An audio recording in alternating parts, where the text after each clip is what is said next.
Müzakirələrdən qabaq istərdim ki, kiçik olaraq konfransımızın təməli haqqında danışaq. Çünki bütün ölkə üzrə bu sferada belə deyim, ardıcıl şəkildə sətəm sahəsini əhatə edən belə bir tədbir yox idi. Və RMP birliyinin də təbii ki, burada rolu çox böyük idi ki, RMP üzvləri daha çox bura axın edirdilər.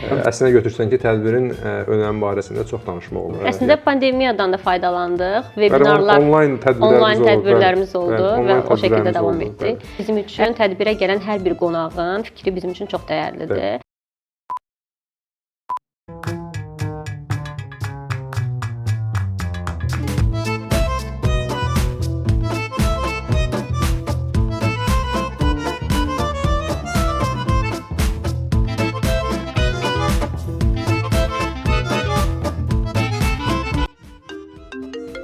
I can't talk now, Chief.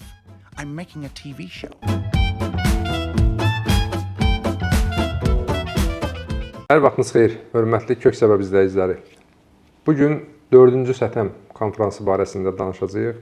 Nəticələr, rəylər, uğurlarımız və inkişaf etdirməli olan məsələlər barəsində müzakirə edəcəyik. Mən də bizim hər konfransda olduğu kimi bizim rəylərimiz toplanıb.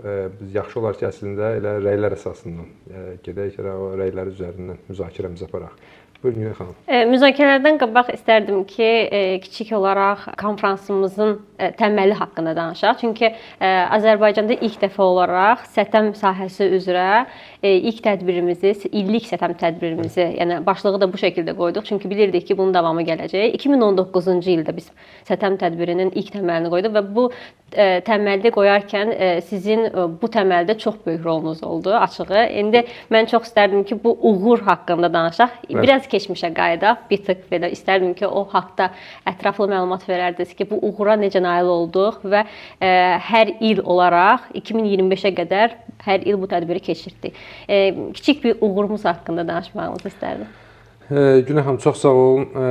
Biz elə 2018-ci ildə mən Britaniyada IOSH-un konfransına qoşulmuşdum. Hətta bizim birinci tədbirdə də bununla bağlı mənim qeydim vardı.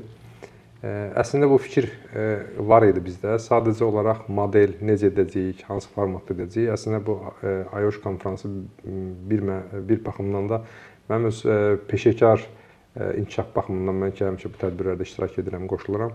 Biraz da əslində bu dəfə RMP-nin, yəni ümumiyyətlə sətəmin sahəsi üzrə bu tədbirin təşkil olunması üçün də biraz belə deyim də referans əslində oldu. Və müzakirə mövzuları, peşənin inkişafı, yəni sahənin inkişafı üçün bu tədbirlər ümumiyyətlə qaçılmazdır, vacibdir. Və birinci ehtiyacın da yaranmasıdır ki, yəni bizdən qabaq başqa tədbirlər edənlər var idi, yəni sətəm üzrə yox. Məsələn, HR, satın alma, biznes sahələri, müxtəlif sahələri üzrə var idi, amma sətəm sahəsi üzrə keçirilən tədbirlər təşkilat daxili tədbirlər idi. Məsələn, hansısa deyək ki, böyük şirkət öz daxilində müəyyən forumlar keçirirdi, müəyyən belə deyim, kiçik həcmli tədbirlər keçirirdi, amma bütün ölkə üzrə bu sferada belə deyim, ardıcıl şəkildə sətəm sahəsini əhatə edən belə bir tədbir yox idi. Və bu əslində çox da müsbət qarşılandı. Mən xatırlayıram elə ilk tədbirdə biz çoxlu həddən artıq belə deyək də çox yaxşı müsbət rəylər aldıq ki, ən azından mən rəylərin birini hələ də xatırlayıram ki, yəni ki, sətəm peşəkarları nəhayət biz də bir yerə yığıldıq deyə bir şey var idi. Əslində bu çox yaxşıdır. Yaxşı bir belə deyək, bir başlanğıc idi, yaxşı bir məsələ idi. Təbii ki, burada konfrans təlim deyil, konfransda peşəkarların bir araya gəlib öz nəticələrini paylaşmaq, yenilikləri paylaşmaq, dünyada olan belə deyək, meylləri, yəni trendləri ortaya qoymasını, yəni onlardan biz nə öyrənirik, biz nəyi dəyişdiririk və daha çox belə deyək, innovasiyalar və bir-birimizdən öyrənmək üçün bir məkandır, bir belə deyək, bir fürsətdir. Burada da həm də sətəm peşəkarları eyni zamanda həm bir-birimizdən öyrənir, həm də network, həm də bir-birimizi tanımağa imkan verir. Məsələn, orada yoldaşlar var ki, illərdir bir-birini görmürlər və yaxud da bir-birlərinə xəbər, kimin harada işlədiyində. Mən məlum olur ki, hər iki tələbə yoldaşı nə vaxtsa eyni vaxtda zamanda işləyib, amma eyni sahədə fəaliyyət göstərirlər.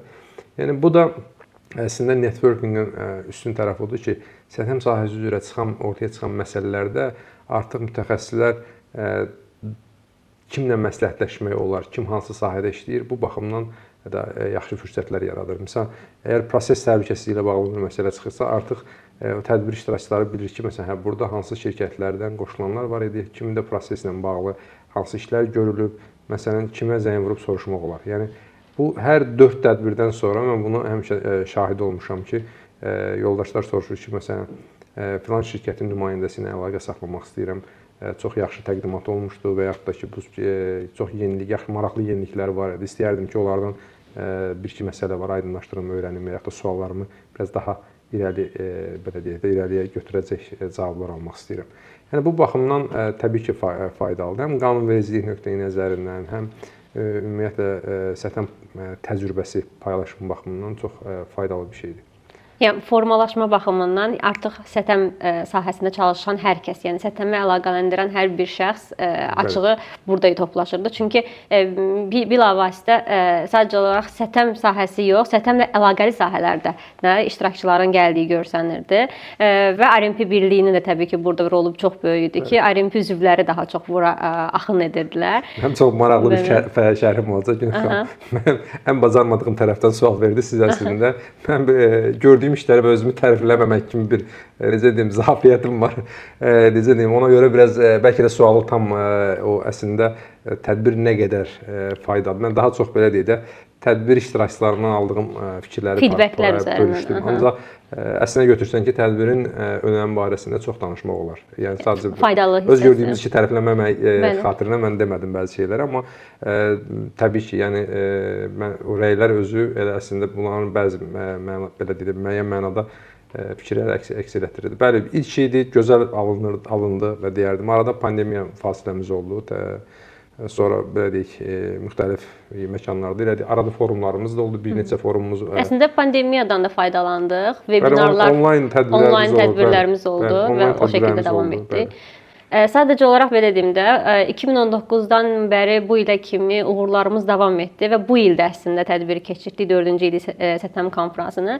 Sadəcə olaraq hər il konfransın sonu olduğu belə deyək də anda biz feedback forumu təşkil edirik və bizim üçün tədbirə gələn hər bir qonağın fikri bizim üçün çox dəyərlidir və feedback formamızda da ki, bütün sualları yönləndiririk. Tədbirimiz haqqında məlumatı necə əldə etdiniz? Tədbirimizdəki vaxt limiti ilə bağlı, eyni zamanda məkanla bağlı bir çox suallarımız vardı açığı. Sadəcə olaraq istərdim ki, feedback formasının nəticələri haqqında da biraz danışaq. Təbii ki, məncə elə ən yaxşısı yenə necə ki, tərifləri, yaxşı şeyləri, rəylər əsasında negativlərdən də danışaq. Bəli, təbii ki, negativlərdən də danışaq və onların məncə hamısının əslində cavabları var müəyyən mənada. Amma görək nələrdir ondan sonra. İlk feedbacklərdən belə deyildi. Biri məkanla bağlı idi açığı. Çünki məkanla bağlı bəzi negativ feedbacklər də var idi ki, qaranlıq idi və s. kimi feedbacklər. O haqqda müzakirə etmək istərdim ki, bunun səbəbi nə idi əslində? Yəni əslində auditoriyamıza nəyə çatdırmaq istəyirik? Yəni auditoriyamızın bilmədiyi nə idi? Yəni biz tərəfdən bilinən, amma auditoriyamıza çatdırılan olan mesaj nə idi? Onun haqqında istərdim ki, bir kiçik də olsa açıqlama verəsiniz. Ümumiyyətlə mən bu rəylərə pozitiv və negativə ayırmaq istəmərəm. Birinci ona görə ki, pozitiv rəy yaxşıdır. Təbii ki, insanın könlünü xoş edir. Adamın müəyyən mənada özgüvən yaradır. Amma negativ dediyimiz amma əslində negativ yox, opportunity for improvement əslində, yəni inkişaf etmək üçün bir fürsətdir. Yəni insanlar hər birinin özünün subyektiv fikirləri var. Məsələn, hamı üçün ki, belə deyək də, pozitiv feedbackin özündə deyilən ki, məsələn, sizin tədbirlər həmişə yüksək səviyyədə olur. Yəni bu yüksək səviyyə nədir? Kimin üçün yüksək səviyyə nədir? Gəlin onu müzakirə edirik. Bəli, bu nə deməkdir əslində? Yəni bu o deməkdir ki, hər kəsin özünün bir yüksək səviyyə bir anlayışı var. Yəni özünün bir gözləntisi var tədbirdən. Və rəyləri də təbii ki, həm istər pozitiv olsun, istər negativ deyək, negativ olsun, bəli. Bu o demək deyil ki, yəni tədbir məsələn tam pis deyil. Sadəcə olaraq konkret müəyyən bir spesifik gözləntini qarşılamamış ola bilər. Bəli, məkanla bağlı açığı bizi üçün də gözlənilməz şeylər yaşanmışdı məkanla bağlı. Biz ümumiyyətlə ənənəvi tədbir keçirdiyimiz tanış məkanlar vardı, belə deyim, əsasən otel konfrans zallarıdır və yaxud da məsələn başqa konkret, yəni tarixə görə 3 ay, 4 ay, bəzən 6 ay qabaqdan mən bilirəm ki, yəni biz prosesin içində də birgə məsləhətləşirik bu şeylərdə. Sən özün məsələn araşdırırsan, baxırsan yerlərə filan tapşırırsan, Bizim elə keçən tədbirlərimizdə də məsələn müəyyən üst-üstə düşən vaxtlara görə, müəyyən tədbirlərə görə məsələn bizim tədbir məkanlarımız həm keçən ildə keyfiyyət tədbirində də, həm bu ildə də tədbiri kansel edir, məkanı kansel edir, yəni ləğv elədi. Bu postpone deyildi əslində. Bu birbaşa ilə cancel idi. Bəli, postpone deyəndə ki, yəni biz məsələn indi məkana ad çəkmək istəmirəm, açıq idi. Keçən bizim kol tədbirdə də oldu. Tədbirə biraz qalmış, özə COP vaxtı idi. Yəni ki, böyük bir COP kifayət qədər böyük bir tədbir idi ki, yəni ölkə səviyyəsində buna hazırlıq, nəzarət, yəni gedən bir proses idi. Plus o ərəfədə COP-un bitən vaxtlarına biz yer tapmalıydıq kol tədbirisi. Yəni tədbirin başlamağına biraz qalmış, həftələr qalıb artıq. Yəni həftələr də bilirik ki, məsələn izləyicilərimiz üçün həftə uzun görsənə bilər. Məsələn həftələr deyəndə uzun görsənər. Amma tədbir baxımından həftə günə bərabərdir. Yəni əgər tədbirin başlamasına 3 həftə qalmış, hətta 4 həftə qalmış, tədbir keçirmək istədiyin yer, tədbirin məkanı belə deyək də ləğv edirsə rezervasiyanı. Bu o deməkdir ki, artıq 1 ay ərzində məkan tapmalısan. Və bütün bookinqlərdə 3-4 ən azı bəzən 5 ay, 6 ay əvvəldən rezervasiya olmalıdır. Yəni bizim bu dəfəki məsələdə də, yəni biz əslində fərqli bir yer, məkan tutmuşduq, fərqli bir zal kirayə etmişdik və son anda fövqəladə bir məsələ ortaya çıxdı və müəyyən həmin fövqəladə səbəblərə görə bizdə zal dəyişikliyi oldu və elə bir vaxta çıxdı ki, məsələ də ortalığa bizim nə zalı dəyişmək kimi və yaxud da nə başqa bir yerə, başqa bir məkana keçmək kimi imkanımız, fürsətimiz qalmadı. Artıq həftələr qalmış tədbirə yeni yer axtarmaq və bütün izləyicilərə yeni yerin məkanı, oradakı belə deyək, şərait, oradakı məsələləri nəzərə almaq çox çətindir. Yəni qeyri-mümkündür. Yəni ümumilikdə bəli, məsələ bu idi əslində. Yəni tədbir əslində bizim heç də seçib istəyərək, bilərək seçdiyimiz bir məkanda keçirilmədi. Səhnə arxası məsələləri də əslində. Bəli, səhnə arxası məsələlərdir. Bunu izləyicilərimizlə bölüşmək istəyirəm və eyni zamanda işıqlandırma məsələsi əslində biz tədbirdən qabaq baxmışdıq. İşıqlandırma normal idi və təqdimatın görsənməyi baxımından prezentasiyaların, yəni proyektorun belə deyək saldığı ekranın o belə deyək keyfiyyəti baxımından işıqları söndürmək məcburiyyətində qaldıq ki, ekran daha yaxşı görsənsin. Çünki ekran görüntüdə də bizim problemimiz vardı ki, məsələn onu biz o barədə bizə yaxşı, hər şey yaxşı olacaq və yoxlananda da yaxşı idi əslində.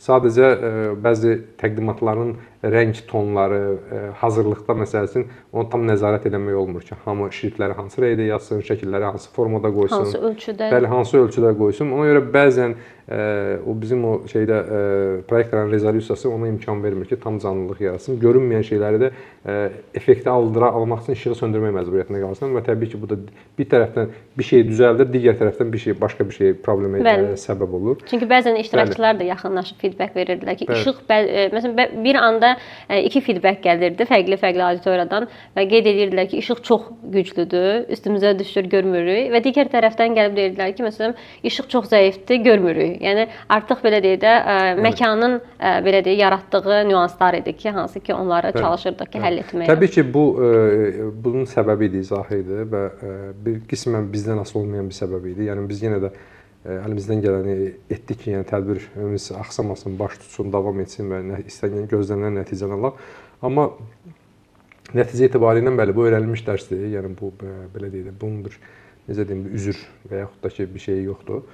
Biz gələn tədbirlərdə yalnız bunu nəzərə alıb düzəldə bilərik və hal-hazırda da onun üzərində müəyyən işlər aparırıq ki, yəni gələcək növbəti tədbirimiz məsələn keyfiyyət tədbiridir payızda ki, yəni onun artıq məkan baxımından problem yaşamamaq üçün daha belə deyim, bu problemlərin hamısını nəzərə alıb hətta müqavilələrimizi biz yenidən baxmalıyıq ki, artıq məkan bizə ləğv edirsə, yəni ləğv etmə olmasın ən azından. Biz seçmişiksə heç bir səbəbdən ləğv etmə olmasın. Çünki müqavilələrə baxanda biz baxdıq ki, yaşanmamış bir təcrübə olduğuna görə gördük ki, məsələn ləğv etmə siyasəti və yaxud da heç bir punkt müqavilələrdə yer almıyor. Bir də pozitiv də yanaşma var ki, burada feedbacklərdə bəzən əvvəlki konfrans forumlarımıza istinadən verilən cümlələr də var. Bu çox xoş bir hal idi. Nəyə görə? Çünki qeyd edirdilər ki, məsələn, əvvəlki tədbirlərinizi o qədər çox bəyənirdik ki, biz bu məkanı görəndə dedik ki, işıqları artıq insanlar müqayisə edirlər. Yəni əvvəlki tədbirlərimizin axarında getməsi və heç vaxt bizim məkan barəsində heç vaxt qeyri-adi belə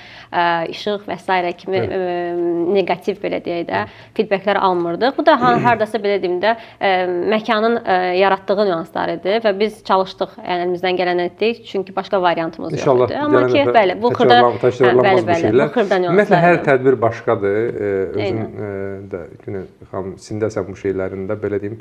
Hər tədbir başqadır və hər tədbirin iştirakçıları, belə deyim, spikerləri tamam fərqli olur. Məsələn, birinci tədbirdə məsələn biz spikerlərimizin çoxu BP əməkdaşları idi. Məsələn, hətta onda bizim aldığımız rəy bu idi ki, yəni niyə hamısı hamı BP-dən gəlir, danışır və yerli şirkətlər filan. Məsələn, biz növbəti tədbirdə yerli şirkətləri cəlb elədik. Dəvət etdik, dövlət sektorundan, bəli, dövlət sektorundan dəvət elədik. Onda da təqdimatlar sıxıcı gəldi ki, hesabat xarakterli təqdimatlar iştirakçıları yordu, müəyyən narazılıqlar yarandı, rəylər. Üçüncü tədbirdə məsələn IOSH-dan nümayəndə gəlmişdi, 2 hissədən ibarət belə fərqli bir format seçdik. Əslində ikinci tədbirdə də IOSH-dan nümayəndə, hər il ikinci tədbirdə də var idi IOSH-dan nümayəndə, bəli, üçüncü tədbirdə də IOSH-dan nümayəndə vardı. Yəni müəyyən mənada dediyim kimi də yəni insanların gözləntiləri fərqlidir. Bütün gözləntiləri qarşılamaq biraz çətin olur yəni adətən. Ona görə də əslində auditoyanın feedbacki bizim üçün çox önəmlidir ki, hər dəfə oradakı qəpləri, oradakı boşluqları dolduraq və bir məqam da var idi ki, məsələn tədbirdəki bu tədbirdəki belə deyək də çıxışlar, mövzular, hansı mövzulara toxunuldu? Çünki biz tədbir haqqında qısa fraqmentli reelslər təqdim edirik, video görüntülər təqdim edirik, amma tədbirə çatmayan, tədbirə müəyyən üzürlü səbəblərdən qoşula bilməyən iştirakçılar çox idi. Hətta RMP üzvlərindən də var idi. Və onlar da məsəl üçün onlar üçün bu əslində proqram çox maraqlıdır ki, hansı mövzulardan danışıldı, ümumiyyətcə panellər nədən ibarət idi, kimlərə çıxış üçün söz verildi və ümumi kontekst haqqında istərdim ki, kiçik bir mənə brief şəklində məlumat verərdiniz. Ümumiyyətlə biz nəyi nəzərdə tutmuşduq? Bu ilki tədbiri açığı bayaq qeyd etdiyim kimi, məsələn, birinci tədbir ki, ilk olduğuna görə biz adətən tədbirdə, məsələn, belə deyək də, standart qayda budur ki, tədbirdə sahənin peşəkarları dəvət olunur. Sahənin peşəkarları dəvət olunur və onlar öz, belə deyək, inkişaf etmiş qabaqcıl şirkətlər, belə deyim, qabaqcıl şirkətlər, qabaqcıl mütəxəssislər dəvət olunur və onların təcrübələri paylaşılır. Və gələn şirkətlər də, gələn iştirakçılar da onların təcrübələrindən nələrsə öyrənə bilirlər, götürə bilirlər. Yəni ümumi gözlənti mən düşündüyüm qədər, yəni başa düşdüyüm qədərilə rəylərdən də elə adam iştirakçılarının bəzilərindən danışanda da bu istiqamətdə idi ki, yəni yüksək səviyyəli mütəxəssisləri istəyirik biz orada. Amma digər tərəfdən məsələn başqa nüanslar da vardı ki, məsələn bir yüksək səviyyəli mütəxəssislər gəlir, danışır, onlar öz təcrübələrini paylaşırlar. Onlar artıq özləri bu şeyi bilirlər, öyrəniblər. Digərləri üçün də bəzən bu elə də çox yenilik olmur. Və biz bu yeni şirkətləri, yerli şirkətləri, səthəm sahəsində müəyyən işlər görən şirkətləri önə çıxartmaq istəyirik. Yəni eyni zamanda. Yəni hamı durub əla yaxşı şeylərdən danışsa, bizdə belədir, bizdə elədir. Bu 3-5 şirkətdir. Amma bizim yüzlərlə arxa planda kiçik şirkət, orta şirkətlə sahibkarlıq subyektlərimiz var və eyni zamanda dövlət şirkətləri, qurumları var məsələn ki, hansılar ki böyük ərazilər, bütün ölkəni əhatə edir. Məsələn orada məsələn Astelikom var idi, məsələn Qasım müəllim ki iştirak edirdi. Məsələn mən bir mütəxəssis kimi onun çox düzdür, onun Qasım müəllim özü çox savadlı mütəxəssisdir, amma o təqdimatda görülən işləri kimsə az görə bilər. Çünki Qasım müəllim və ümumiyyətlə Azenterkom orada iştirak etdiyinə görə ad çəkib qeyd edib danışıram. Azenterkom üçün yenidən sıfırdan belə deyək də, hardasa sıfırdan başlamaqdır. Və sıfırdan bu qədər yol qət eləmək və bu yerə çatmaq və bunu nümayiş etdirmək kimlərsə kiçik görsənə bilər. Məsələn, hansısa bir 15 il, 20 il, 30 il təcrübəsi olan qabaqcıl bir şirkətin nümayəndəsi üçün fikirləşmək olar ki, bu nə idi? Yəni ki, adamlara belə deyək də geyim qaydaları öyrədiblər, təlimatlar, müəyyən təlimatlar hazırlayıblar. Burada qeyri-adi nə var ki? Qeyri-adi olan görülən işlər deyildi ki, qeyri-adi olan onun harda görülməsi idi və hansı kütlə üçün görülməsi idi. Yəni biz ona görə Burada mən məsələn o rəylərlə tam da razı deyiləm. Başa düşürəm, yəni ki, mütəxəssislər öyrənmək istəyir, bütün mütəxəssislər eyni dərəcədə qidalana bilmədilər məlumatlarla. Amma biz peşəkar qabaqcıl şirkətlərə yer verdiyimiz qədər, yəni o yerli şirkətlərə də, yeni başlayan, inkişaf yolunda müəyyən belə deyək də, ilk addımlarını atan şirkətlərə də biz dəyər verməliyik, onları həvəsləndirməliyik, qabağa çəkməliyik. Yəni o heç də həmişə öyrənmək belə deyək də şərt deyil. Yəni bizim əsas məqsədimiz bu dəfəki tədbirdə yerli şirkətləri önə çıxartmaq idi ki, bu şirkətlər səthəm istiqamətində işləri görürlər və bu da insan həyatı xilas edir. Yəni biz həmişə qabaqcıl şirkətləri çıxartsaq, yəni bu təlim deyil də, yəni biz gələk oturaq ki, hə burada təzə bir şey öyrənə bilmədik. Yəni bu belə deyək, belə tədbirlər elə əslində bu məqsəd daşıyır ki, yəni biz mən xarici ölkələrdə də, yəni keçirilən tədbirlərdə, iştirak etdiyim tədbirlərdə belə şeylərlə rastlaşırıq. Sadəcə onların ümumiyyətlə hər sahədə qabaqcıl olduqlarına görə bu boşluqlar o qədər görsənmir. Amma bizdəki fərqlər bəzən çox kəskin olur. Ona görə ilk başlayan şirkətlərdə belə məsələlər yəni biraz sanki bəziləri çox qabaqdadır, bəziləri çox geridədir. Bu cür açıq aralar var ki, məsələn, bu cür qəplər hiss olunur, daha rahat görsənir. Ona görə təqdimatlar bəli, məsələn, bəzi feedback mənim özüm var ki, təqdimatlara öncə baxmırsınız, bəli, baxmışdıq təqdimatlara, speakerlərlə danışmışdıq, müzakirələr aparmışdıq, hansı istiqamətdə, hansı yöndə getmələrin. Çünki mən özüm illərdir tədbirlərdə iştirak edirəm, illərdir çıxışlar edirəm və bütün proseslərdə, bütün beynəlxalq tədbirlərdə tədbir öncəsi panelistlərin müzakirəsi olur. Yəni kim nəyi danışacaq, təkrar olmasın, kim hansı suala cavab verəcək, hansı sualın soruşulmağını istəyər, nəyə toxunmaq istəyər, nəyi qabartmaq istəyər. Bu kimi məsələlər biz həmişə yəni təcrübədə olub, mən bunları özüm də bilirəm və biz bunu öz spikerlərimizdən də etmişdik. Və sadəcə bəzi bizdən asılı olmayan səbəblərdən, məsələn, spikerlərin prezentasiyaları gecikirdi, yəni vaxtında təqdim edilmirdi, yəni ki, bu bizdən asılı bir şey deyildi. Yəni bəzi bir ay qabaqcadan biz istəyirdik ki, baxaq, düzəlişlər eləyək. Yəni onu bəzi hallarda bu ən son belə deyək də dəqiqələrə, ən son saniyələrə, saatlara saxlanılırdı. Və spikerlərimizdən də biz müzakirələr aparmışdıq və məncə çıxışların da hamısını mən yüksək qiymətləndirirəm. Çünki yerindən və şəraitindən asılı olaraq görülən işlər çox dəyərli idi. O baxımdan yəni heç mümkündür ki, bəli, bəzi prezentasiyalar biraz daha pafoslu idi, daha yaxşı idi, gürültülü idi, daha necə deyim, innovativ idi. Bəziləri isə rutin yeni başlandığı üçün bəzi proseslər yəni o baxımdan. Məsələn, Qasım müəllim nə qədər deyəndə savadlı adam mütəxəssis olduğunu hamımız bilirik. Yəni həm yerli qanunvericiliyi yaxşı bilir, həm beynəlxalq tərəflərin çox yaxşı bilir məsələləri. Məsələn, misalçın deyirəm, Qasım müəllim də ərk edib deyirəm. Yəni başqa təqdimatlar da var idi orada. Yəni sadəcə birinin üzərindən gedirəm. Amma Az İntelekomda sadəcə son illərdə görünə bilinəcəyin ən üstündə bir işlər görülüb. Yəni ona görə biz onu təqdim etmədən keçə bilməzdik.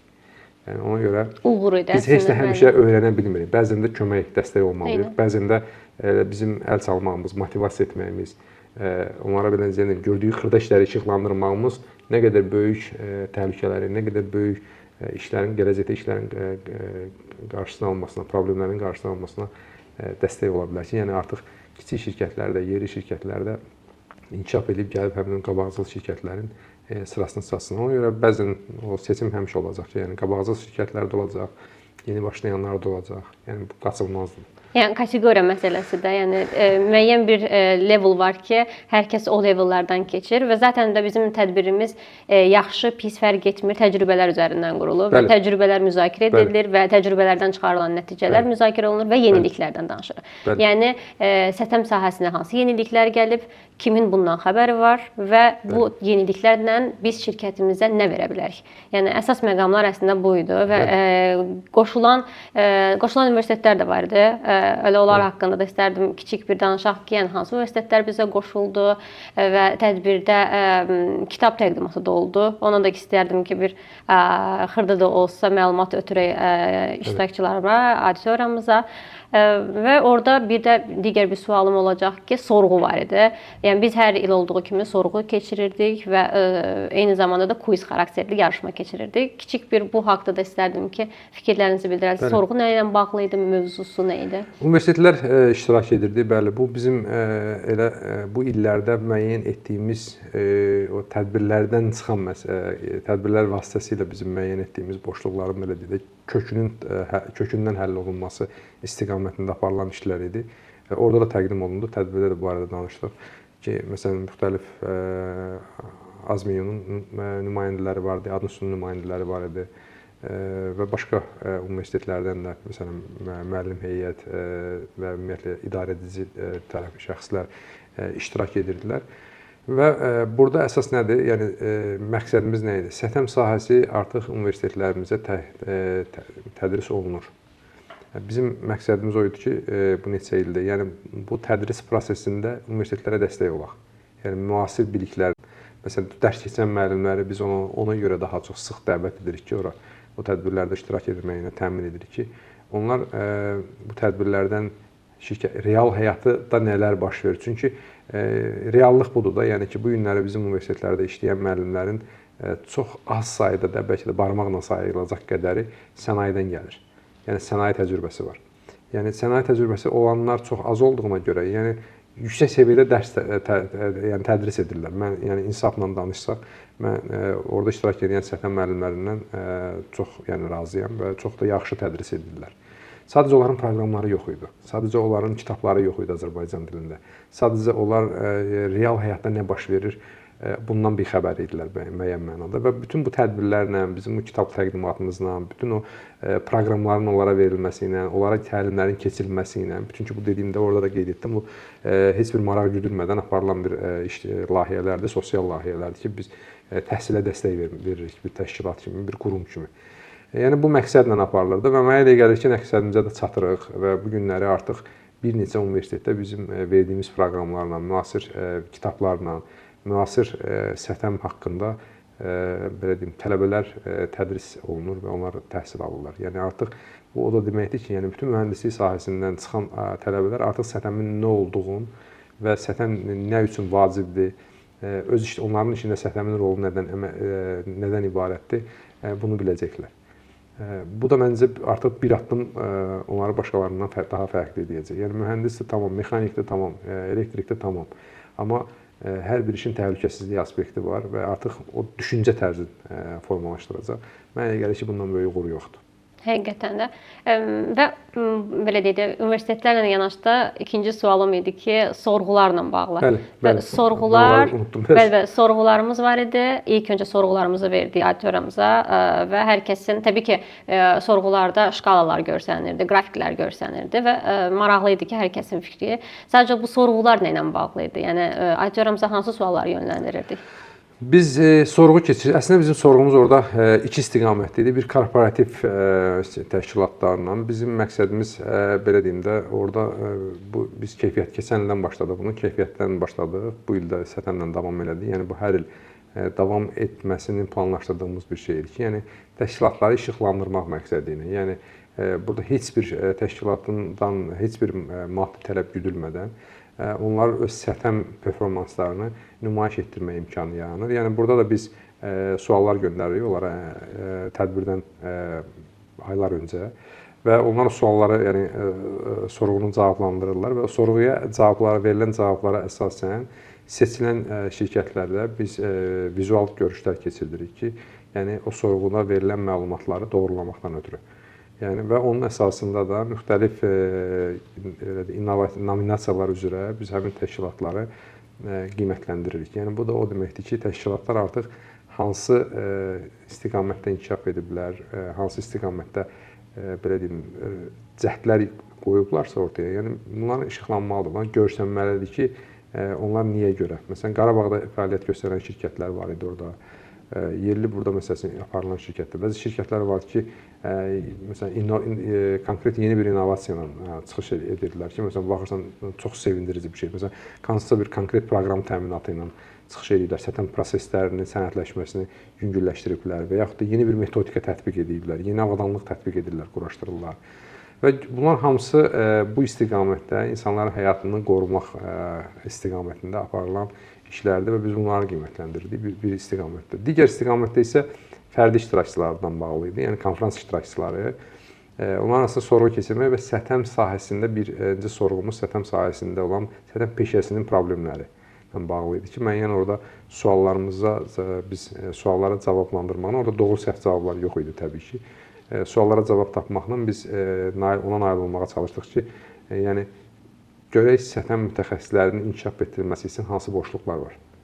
Və o cavab da nəticədə bizə yəni müəyyən mənada istiqamət verdi və biz həmin istiqamətdən sonra da müəyyən bir proqramla biz çıxış elədik, yəni təkliflərimizi və irəlidə də yəni o sorğu əsasında biz əlavə tədbirlərdə yenə də görməkdə davam edəcəyik. Və sonda isə təbii ki, sətəm peşəkarlarının qiymətləndirilməsi, yəni onların işlərinin, onların quiz, yarışma idi ki, yəni orada hamının sadə bildiyi, amma diqqət etmədiyi sadə mövzulardan suallar və kim tez və doğru cavab verəcək prinsipi ilə. 2 məqam var idi deməli. Kim tez və doğru. Tez və doğru, bəli. Tez və doğru cavab verən yoldaşlar 10 nəfər, yəni iştirak edənlərdən 100-dən çox adam iştirak etdi, yəni sorğuda.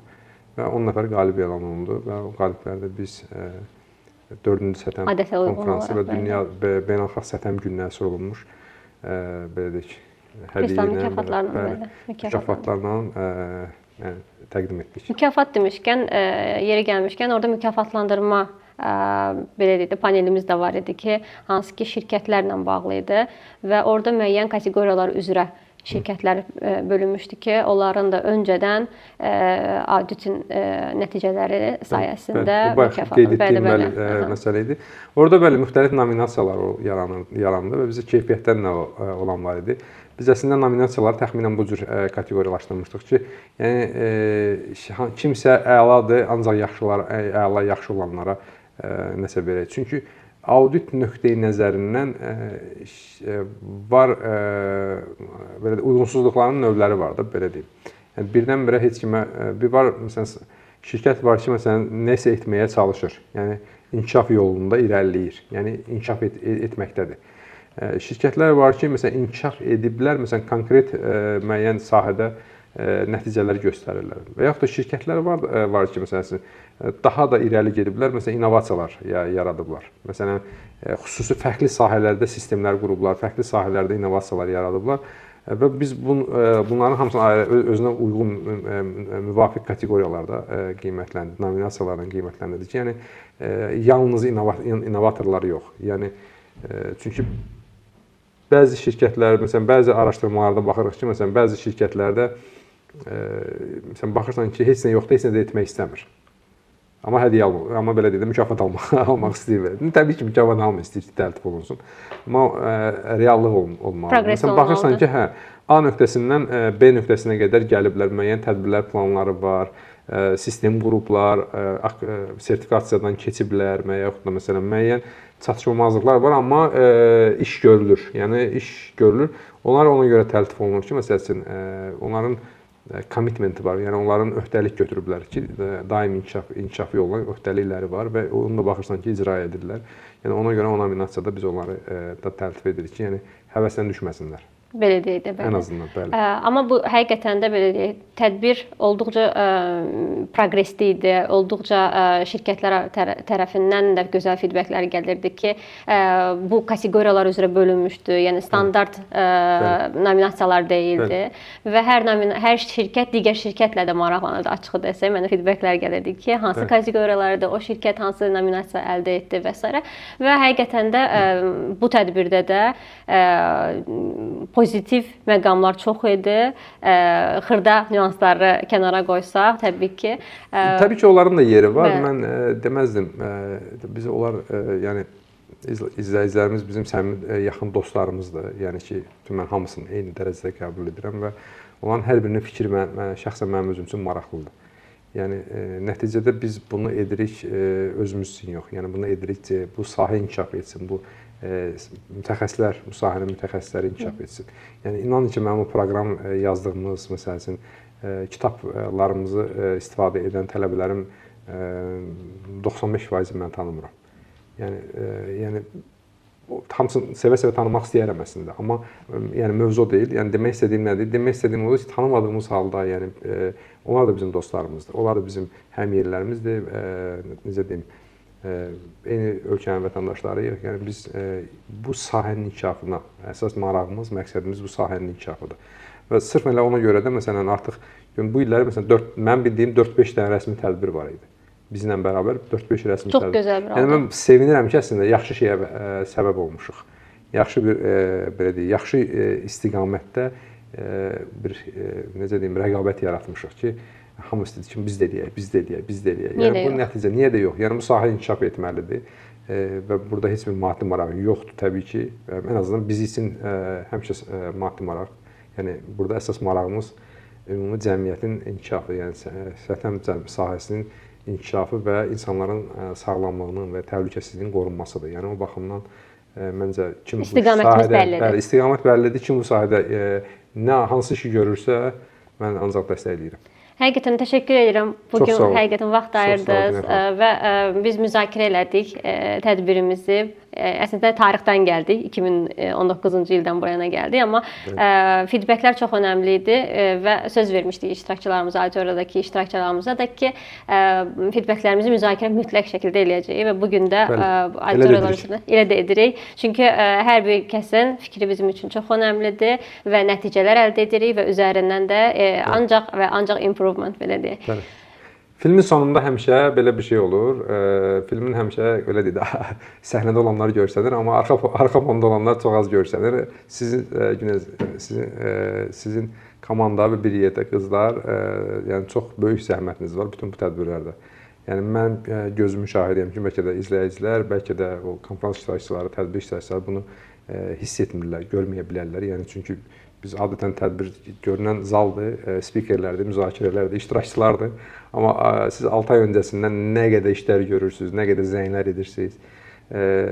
Bəzən aldığınız cavablar da bəzən ürəkaçan olur, bəzən sevindirir, bəzən də adamın belə deyək də narahat edən cavab. Yəni bütün bu prosesin çətinliklərinə baxmayaraq, yəni bu qədər illərdir, yəni 2019-dan bəri, yəni bütün bu forumlar, tədbirlər üst-üstə bizim ondan yuxarı iri tədbirimiz olub. Forumlar və konfranslar, call to week-lər falan hamısı bir yerdə. Onlayn tədbirləri hələ saymırıq. Onlayn tədbirləri belə saymırıq. Və bütün hamısı elə onlayn, offlayn bütün tədbirlərdə yəni komandanın zəhməti böyüdür. Və mən izləyicilərimizə qarşısında buna görə komanda üzvlərinə təşəkkür edirəm. Və inşallah gələcəkdə də növbəti Dünya Keyfiyyət Həftəsinə hazırlaşaq. Bundan da yaxşı davam edəcəyik. Bəli. Çox sağ olun, hörmətli Köksəbəb izləyiciləri. Biz 4-cü illik Səthəm konfransı barəsində rəylərimizi müzakirə etdik. İnşallah gələn Köksəbəbdə görüşərik.